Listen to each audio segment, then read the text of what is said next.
Ramadan telah berlalu, hari kemenangan telah tiba.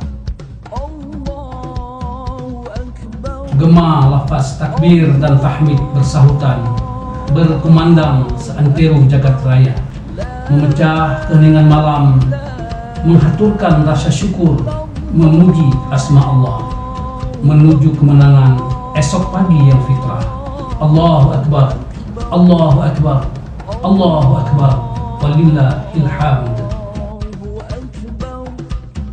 Dalam kesakitan teruji kesabaran, dalam perjuangan teruji keikhlasan, dalam ukhuwah teruji ketulusan, dalam tawakal teruji keyakinan. Hidup ini indah jika Allah menjadi tujuan. Memohon ampunan, bersihkan hati dan jiwa.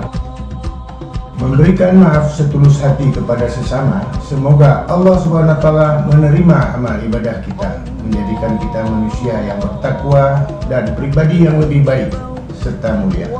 Terserah berbuat kebaikan dimanapun berada dan kemanapun Anda pergi, karena kebaikan akan memberikan kebahagiaan bagi semuanya. Kami segenap keluarga besar Dinas Registrasi Kependudukan Aceh mengucapkan Selamat Hari Raya Idul Fitri 1444 Hijriah.